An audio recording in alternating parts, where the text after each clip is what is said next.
الکریم اما بعد. ارشاد بارے تعالیٰ اعوذ باللہ من الشیطان الرجیم بسم اللہ الرحمن الرحیم. اذا الشمس کورت جب سورج لپیٹ لیا جائے گا. اذا السماء انفطرت جب آسمان پھٹ جائے گا. وَإِذَا النُّجُومُ انقَدَرَتْ جب ستارے ٹوٹ جائیں گے. میری تقریر کا موضوع ہے قیامت کا ہولناک منظر. سامعات پر قیامت کا دن ایک ایسا دن ہوگا جو پوری دنیا کو ہلا کر رکھ دے گا. اللہ تعالیٰ حضرت اسرافیل علیہ السلام سے سور پھونکنے کا حکم دیں گے. وہ آواز اتنی خطرناک ہوگی کہ ہر انسان، ہر مخلوق، ہر جانور گھبرا جائیں گے. لوگ ادھر ادھر بھاگیں گے، چھپنے کی جگہ ڈھونڈیں گے، لیکن کہیں بھی چھپنے کی جگہ نہیں رہے گی. ہمالیہ پہاڑ بڑے فخر سے کہے گا کہ مجھ کو کون ہلا سکتا ہے. زمین کا پھیلا ہوا میدان بڑے تکبر سے کہے گا کہ مجھ کو کون ہلا سکتا ہے. سورج بھی نکلا ہے، اس کو بھی کوئی خبر نہیں کہ آج میرے ساتھ کیا ہونے والا ہے. لیکن وہ منظر اتنا خطرناک ہوگا کہ پہاڑ دھول بن کر اڑ جائیں گے، زمین پھٹ جائے گی، سمندر اپنی جگہ سے کچھ حصہ نکال کر باہر لے جائے گی، سورج لپیٹ لیا جائے گا، آسمان سے آگ کے گولے برسیں گے، ستارے ٹوٹ جائیں گے، چاند ریزہ ریزہ ہو جائے گا. اس دن نہ مال کام آئے گا، نہ عزت کام آئے گی، اور نہ ہی دنیا کی دولت کام آئے گی.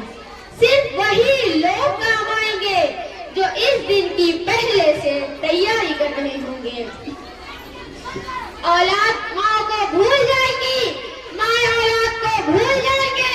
ہر ماں اپنے بچوں کو گود سے اٹھا کر پھینک دے گی، سمندروں میں آگ لگے گی، پہاڑ روئی کے گالے بن کر اڑ جائیں گے. اس دن رونے والا بھی نہیں ہوگا اور نہ کوئی دفنانے والا ہوگا.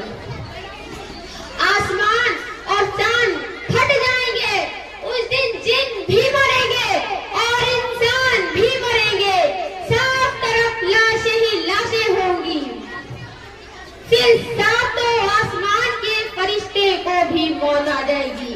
پھر اللہ کہے گا اب کون باقی ہے؟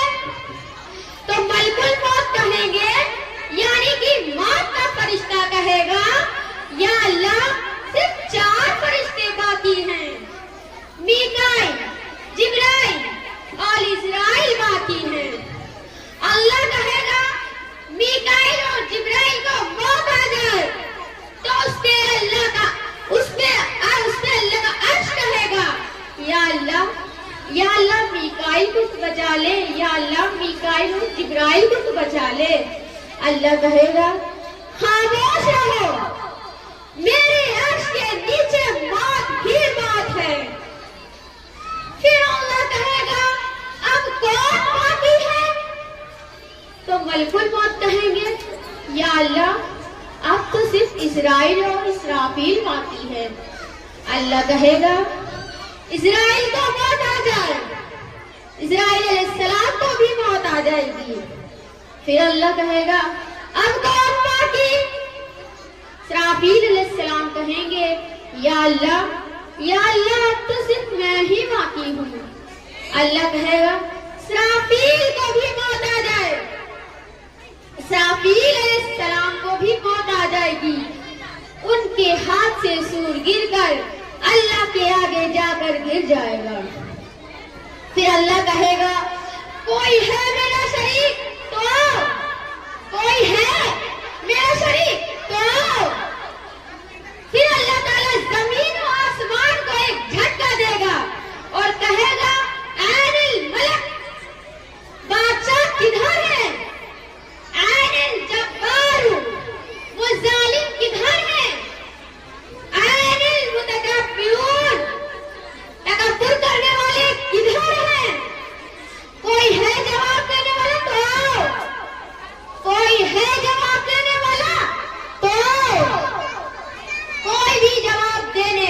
نہیں رہے گا. پھر اللہ خود کہے گا للہ الواحد القہار، آج اکیلے کی صرف میری بات شاہد ہے. یہ ہجرت زمین و زمان سے آگے کی، یہ ہجرت ہے زمین و زمان سے آگے کی، جو جا چکا ہے اسے لوٹ کر آنا نہیں. سامعات بس ہمیں چاہیے کہ ہم اللہ کو پالیں. اگر ہم نے ساری زندگی گناہ کیا ہے، ایک بار دل سے کہہ دے توبہ. ہمارے آنکھوں میں ایک قطرہ آنسو کافی ہے توبہ کے لیے. اگر ہم کو ایک کپڑا دھونا ہوتا ہے تو ہم کو ایک بالٹی بھر کر پانی کی ضرورت ہوتی ہے. لیکن اللہ غفور رحیم ہے، وہ کہتا ہے تم کو اگر گناہ کی طرف کرنی ہے تو تمہارے آنکھوں میں ایک قطرہ آنسو کافی ہے. اللہ فرماتے ہیں اگر تم نے 80 سال کا گناہ کیا ہے، تم کو معافی مانگنی ہے، تمہارے آنکھوں میں ایک قطرہ ہو، باہر بھی نہ آئے، تمہاری بخشش ہو جائے گی. اس کے ایک شخص بولا یا اللہ مجھے تو رونا بھی نہیں آتا ہے، میرے آنکھوں میں آنسو بھی نہیں آتے ہیں. تو اللہ فرماتا ہے تم صرف اتنا کہہ دو یا اللہ مجھے معاف کر دو، تمہاری بخشش ہو جائے گی. توبہ کے لیے 3 شرائط ہیں. پہلا، اپنے کیے ہوئے گناہوں پر شرمندہ ہونا. دوسرا، جو تم نے گناہ کیا ہے اس کو چھوڑ دینا. تیسرا، آئندہ وہ گناہ نہ کرنے کا وعدہ کرنا. اللہ تعالیٰ قرآن مجید میں جگہ جگہ تعارف کراتے ہیں، اپنی طاقت اور قوت کا اظہار کرتے ہیں کہ الہ واحد، اللہ ایک ہے، اسی کی ملکیت ہے.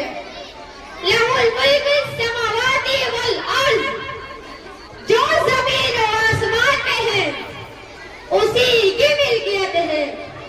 قل هو اللہ احد اللہ الصمد، اللہ ایک ہے، وہ بے نیاز ہے.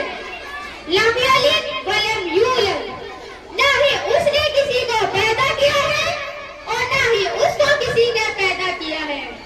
اعلان ہوتا ہے اے لوگوں سنو میں اللہ ہوں. ہاں ہاں سنو تم میری ہی عبادت کرو.